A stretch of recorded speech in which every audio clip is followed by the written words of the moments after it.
মহাভারতে হস্তিনাপুর রাজ্যের কথা শুনেছেন? সেই পাণ্ডব কৌরবদের মহাভারতের যুদ্ধ সেই হস্তিনাপুর রাজ্য ঘিরেই শুরু। নমস্কার, আপনাদের সকলকে স্বাগত জানাই 99 নিউজ বাংলায়। আমি আপনাদের সাথে অপর্ণা। ইতিমধ্যেই উমাবরণে 99 পৌঁছে গেছে দুর্গাপুরের অন্যতম পুজো এজনের আদিবেদী দুর্গাপুজোর পুজো মণ্ডপে।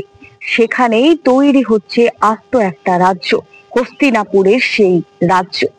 কি তাদের বিশেষত্ব, কি তাদের প্রতিমার প্রস্তুতি, সেই দিকেই আমরা নজর রাখবো।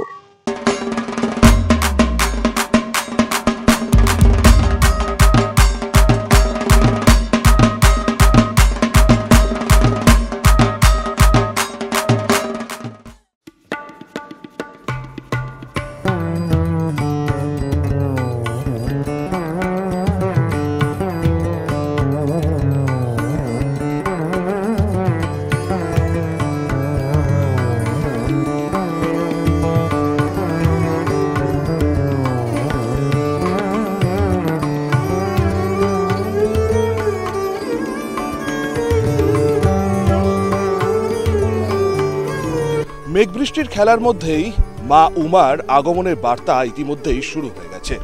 আর এই মুহূর্তে বারোয়ারি থেকে বনেদি বাড়ি সমস্ত কিছুই দুর্গাপুজো অর্থাৎ মাতৃ আরাধনাকে ঘিরে কিন্তু সেজে উঠতে শুরু করেছে। এই মুহূর্তে আমরা এসে পৌঁছেছি উমাবরণে 99 টিম এসে পৌঁছেছে দুর্গাপুরের ডিপিএল টাউনশিপের আদিবেদী সার্বজনীনে। আদিবেদী সার্বজনীন এবছর তাদের পুজোয় কি বার্তা দিচ্ছে, মণ্ডপ, প্রতিমা, আলোকসজ্জায় কি উপহার দিচ্ছে শহরের মানুষকে, সেটাই আমরা কথা বলে জানব।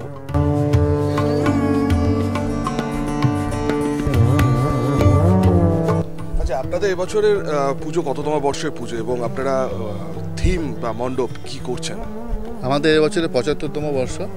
তো সব থেকে রিপিয়ার কলোনির পুরনো পুজো হচ্ছে এই এজন আদিবেদী, এবং আশা করি মনে দুর্গাপুরের সব থেকে পুরনো পুজো আমাদের এটাই হবে, 75তম বর্ষ। এবছরে আমরা হস্তিনাপুরে রাজবাড়ি আদলে প্যান্ডেলটা করছি। ইউপির মিরাট জেলার একটা ওইখানকার যে রাজবাড়ি ছিল হস্তিনাপুরে যে রাজবাড়িটা, তার অনুকরণে আমাদের প্যান্ডেলটা এবছর হচ্ছে। প্রতিমা বা আলোকসজ্জা, সেখানেও কি কোনো এরকমই ছাপ থাকছে না? কিভাবে ওটাকে আপনারা উপহার দেবেন মানুষকে?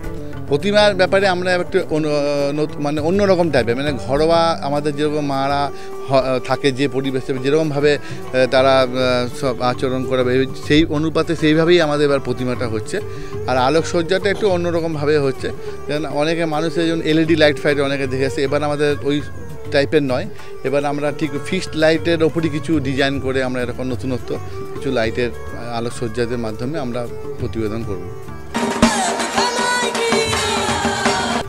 75তম বর্ষের পুজো, একটা সময় আদিবেদীর পুজো মানে একটা আলাদা জৌলুস ছিল। সেই জৌলুস কোথাও যেন একটু হলো পরেও এখন ম্লান হয়েছে। সেটাকে ফিরিয়ে আনার জন্য আবার কি করছেন আপনারা? নতুন সদস্য এখন প্রচুর, মানে নতুন প্রজন্ম এসেছে, সেটাকে ফিরিয়ে আনছেন কিভাবে?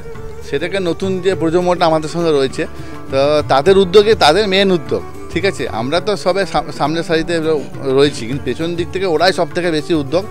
ওরা যথেষ্ট চেষ্টা করছে যে আগের যে পরিবেশটা ছিল সেই জৌলুসটাকে ফিরিয়ে আনার চেষ্টা ওরা প্রচণ্ড আকারে করছে। তার জন্য আমাদের প্রতিদিন একটা কালচারাল অনুষ্ঠানের মাধ্যম দিয়ে, বাংলা গানের একটা, হিন্দি গানের এরকম কালচারাল অনুষ্ঠানের মাধ্যম দিয়ে ওরা চেষ্টা করছে, আমরা চেষ্টা করছি যাতে আগে যেরকম আমাদের আদিবেদীর পুজোর যে পরিবেশটা ছিল সেই পরিবেশটাকে ফিরিয়ে আনার চেষ্টা করছি আমরা।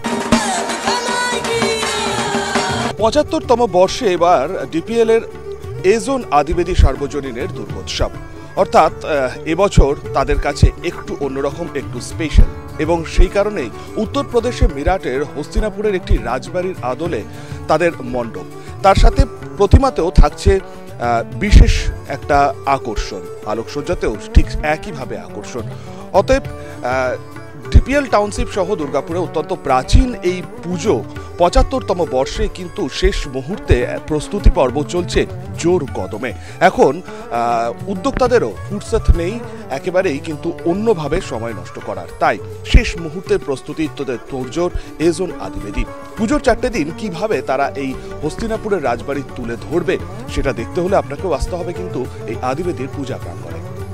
শুভ্রদে, 99 নিউজ বাংলা, দুর্গাপুর। মহাভারতের সেই পৌরাণিক কথা চাক্ষুষ করতে অবশ্যই চলে আসবেন এ জোনের আদিবেদী দুর্গাপুজো পুজো মণ্ডপে।